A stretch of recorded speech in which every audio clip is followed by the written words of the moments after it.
everyone, today I'm going to show you how to use innerHTML to return the content of an HTML element. So I'll write a script that allows us to see the code of the day when we click on the button. This is the exercise of today. I hope you will enjoy it. If you consider this video content helpful, give it a thumbs up and remember to subscribe. Now I'll show you the final result. So if you click on the button, you have the code of the day.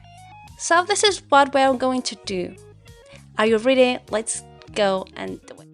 So as you can see here, I have my Visual Studio Code, okay, with a very simple document HTML, okay, an H2, a button that I write there an event on click with the function pressed, okay.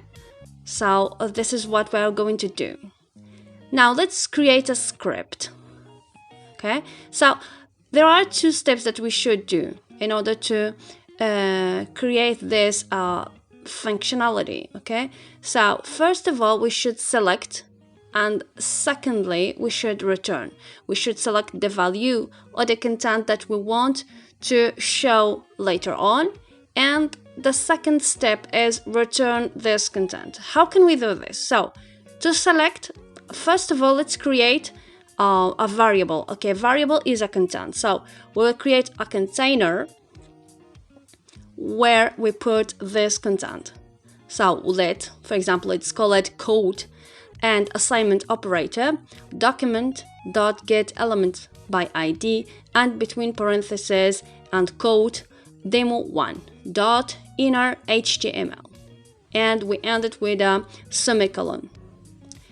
In order to return, what we should do is write document.getElement by ID, and here we should put it in, write the ID of demo3. Demo3 is the ID of the P that we created. It's an API that has no content, so it's the container when we write or when we show the content, okay, the code. All right, I hope it's enough clear. So just I make it a little bit bigger in order to see it. So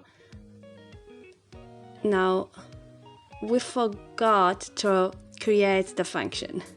As you can see in the page, we see the code without clicking on the button click. So this is a mistake. So let's create the function. How can we do this?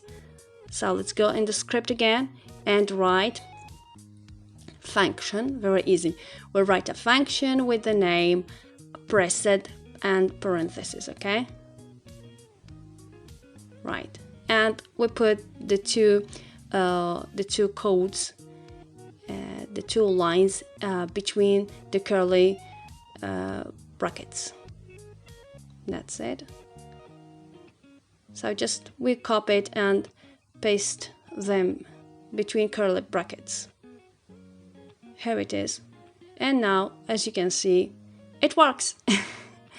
I hope that you enjoyed this short video, and I hope to see you in the next video. Thanks for watching. Have a nice day. Bye bye.